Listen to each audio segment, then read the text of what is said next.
Welcome aboard, it's Captain G with Dark Winter J6 Japan. So before we jump into the Japanese turn, a bit of housekeeping. We wanted to go back to the FEC turn. Hilltop was talking about moving these military bases if he could build on them. He can build on them if he moves, that's the current rules. But he has to pay 2 IPP for each base that he moves. He wasn't aware of that and he hadn't saved the money for it. So he opted to put them back rather than cancel one of his buys. So that's why you see West Bengal and Bangladesh with the bases back and the infantry that they built in those spaces rather than the forward positions. Okay, so with that housekeeping out of the way, let's jump right into our purchases. After last glorious turn, the Emperor's forces came into this turn with 62 IPP cash on hand. We're buying 1 Japanese Zero naval fighter. We're buying a heavy artillery for 6 and 3 other artillery for 12 more. We're buying 2 SNLF for 6 and 9 infantry for 27. That altogether is the 62 with no remainder. We are going to announce, sorry, the boiler just kicked in, making a lot of noise. We are going to announce, before I forget, a couple scorched earth. We are destroying the port and the airbase in British Columbia because we could not get Vancouver or Abbotsford to surrender, so the Japanese will be leaving a scorched earth behind, including the new sushi bar that we built there just for our citizens, and they didn't like it. All right, so now let me go into combats. We only have 2 very simple combats to declare, both of them in the Japanese colonies of the Americas. The first is the Western United States. We are taking these 2 transports in Sea Zone 140, and we are embarking, the destroyer is not part of this, we're just embarking the Alaskan SNLF and the Japanese Colombian SNLF, as well as the 2 tanks, amphibious tanks, and we're moving 1-2 into this task force. We're disembarking them in the Western United States. So 2 SNLF and 2 amphibious tanks. The other attack that we're doing from San Francisco, we are sending forward our 2 airborne and our Japanese conscript who's doing a bonsai attack. So he alone is doing the bonsai, and we're attacking the Midwest US. So he's at a 3, these guys are at 3s. And the reason we're doing that is because the 5th Air Force has their base back here. Supporting, and let me bring this card down so you can see the 5th Air Force that's going to be involved in this battle. Supporting the attack, we're sending 1 Japanese Naval Zero fighter flying off the carrier 1-2.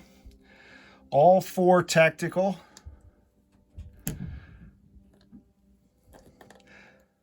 As well as the 3 veteran fighters. So all the Japanese air and 3 ground units against all of the rebel American air that are resisting the Empire and their 1 infantry. Okay, so that is in here in the Midwest. So that is the second battle. So those are the 2 combats. Easy squeezy, lemon pleasy. All right, so let's come back over here to the League of Nations International Battle Arena with our observers, Tibet and Afghan. And we're going to save the air battle over the Midwest as battle 2, but let's do battle 1. So that has SNLF attack at 2, amphibious assault at 3. I forgot to announce the shore bombardment. I apologize. So with this amphibious attack, we're having 2 battleships and 2 cruisers fire shore bombardment, and they're in this sea zone, same sea zone. Okay, so let me go back. So SNLF attack 3 on amphibious assault, plus they're boosted to 4 because of the amphibious tanks.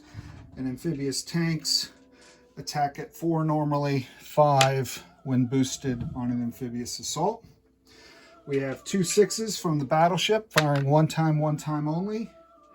We have 2 more cruisers, shore bombardment, so 4 shore bombardment supporting 4 units. And defending, the U.S. has 2 U.S. Army infantry.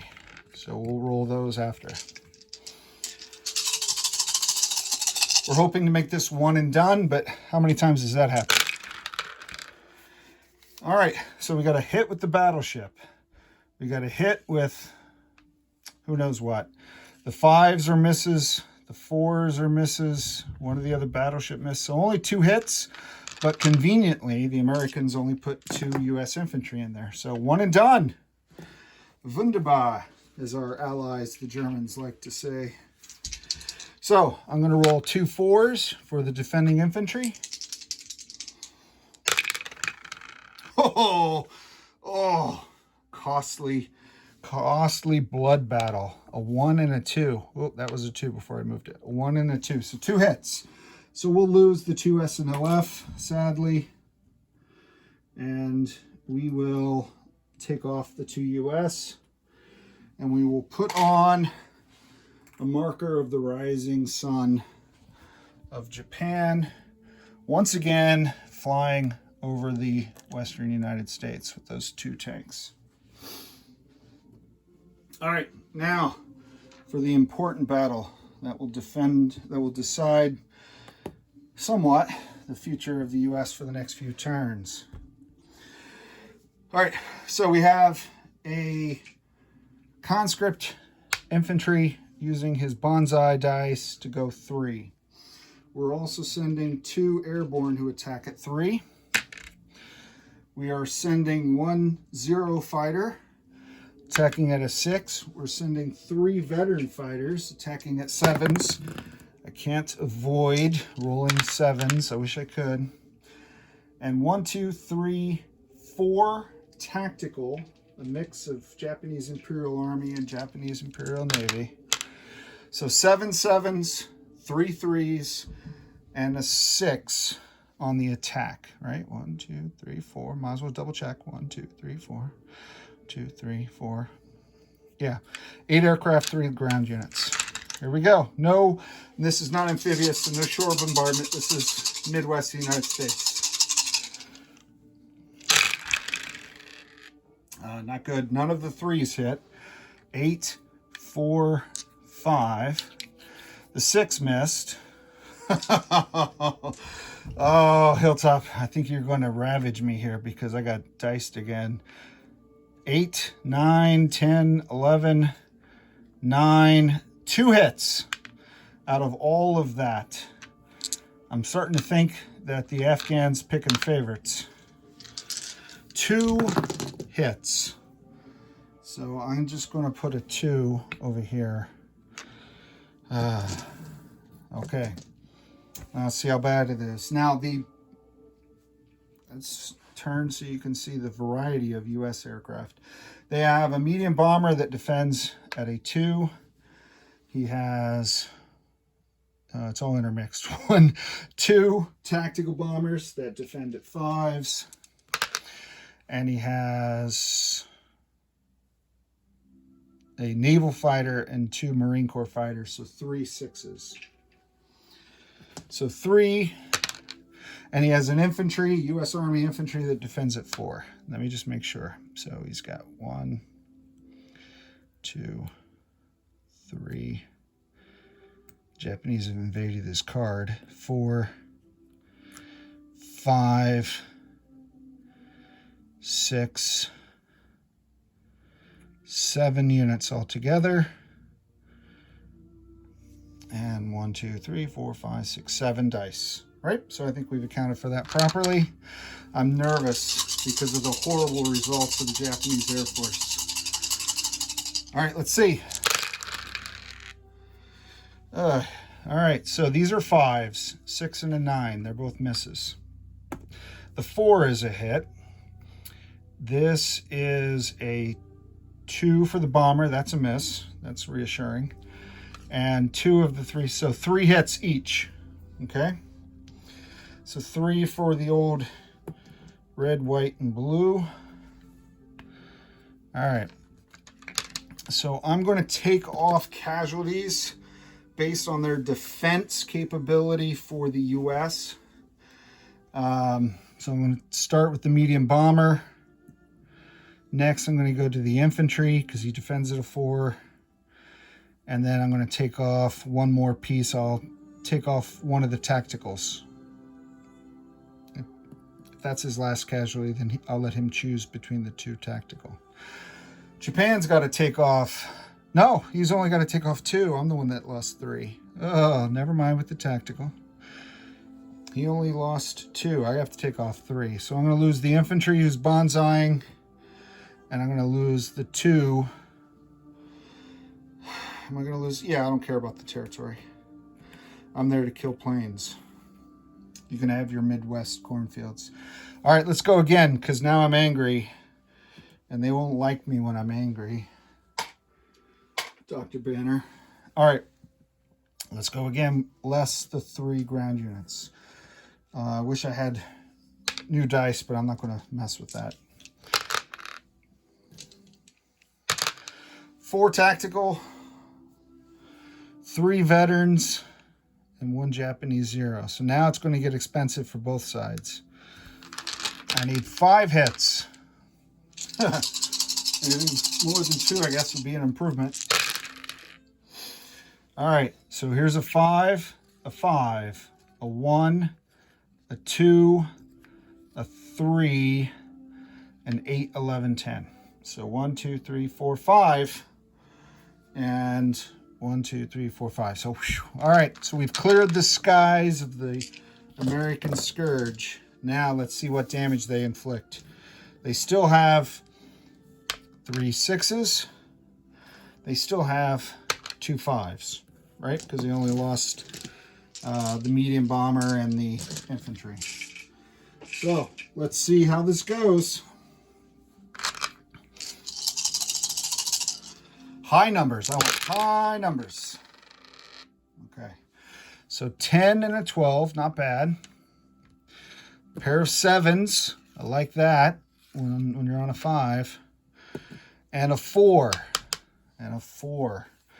So 1 hit. Not bad. Not a bad exchange. 5 of his aircraft for 1 of mine. I really like the legs on the 0 fighter, but they miss every time. I don't know if you noticed my green. I did.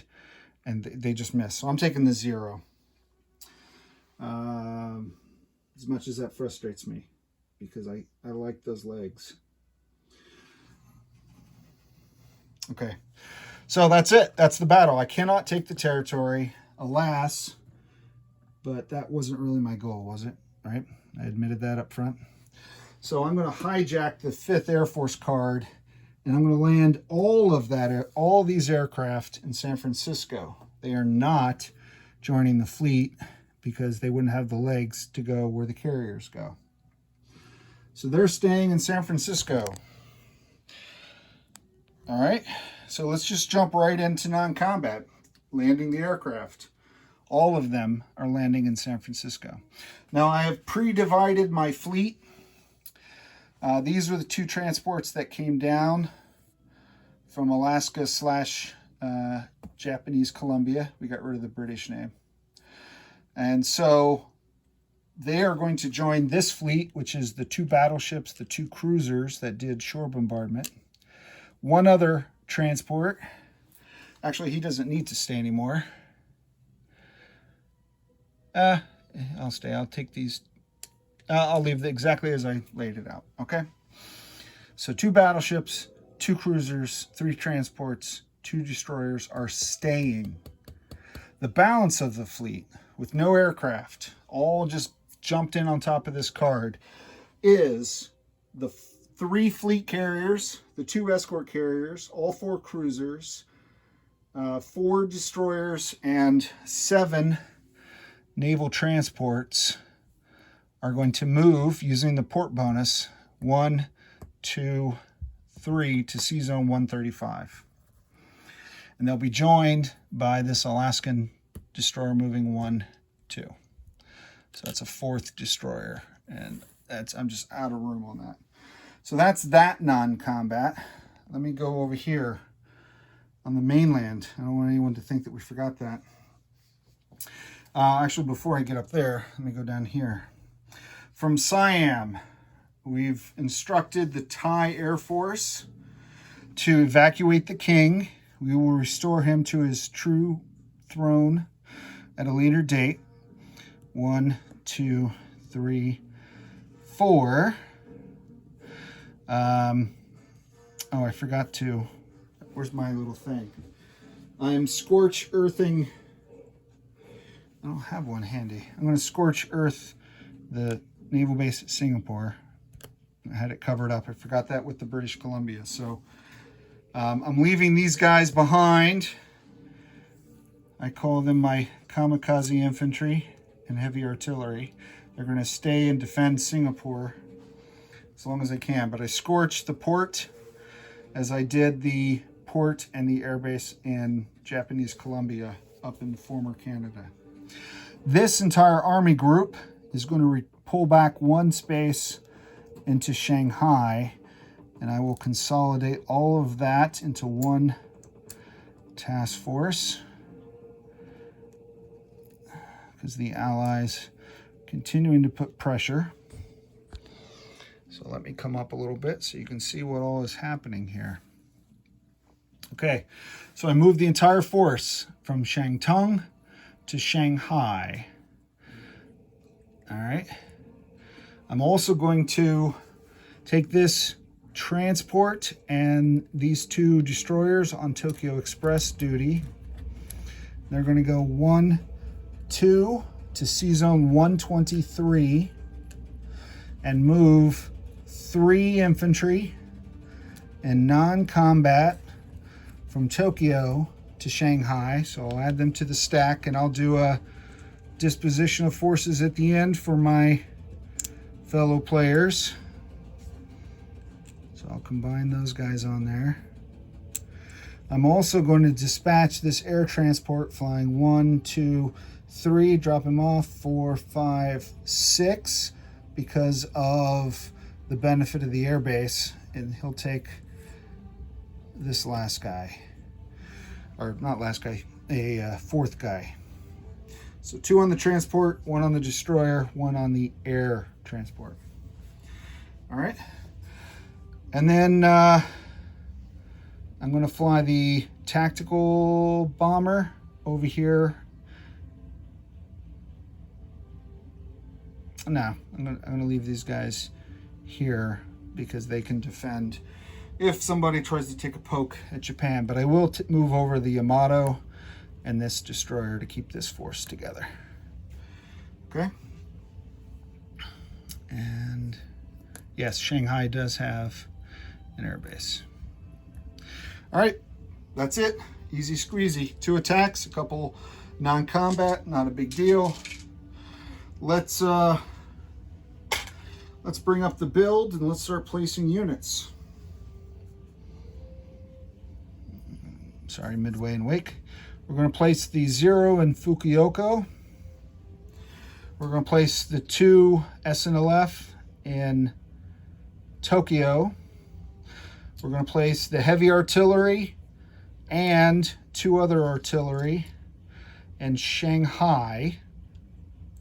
So that's the 3 that I can build there. I'm going to place 1 artillery in Fukuoka, as well as 3 infantry, 3 Japanese infantry and artillery and a fighter in Fukuoka, and 6 infantry with the guy who's already there, so 7 plus the 2 SNLF in Tokyo. So that's it. Easy squeezy, no problem. What a wunderbar turn. The Japanese are so uncomplicated. All right, so our base is 33. We did not capture the Midwest, so I'll take that off. The base went up by 6 for capturing the Western United States. That was worth 6. So 33 and 6, we end our turn with 39 IPP, and we turn it over to our friends from Russia with love, Triple Crown. I'm Captain G, who consulted very heavily with Eggman on this one, and we look forward to a future turn. Over and out.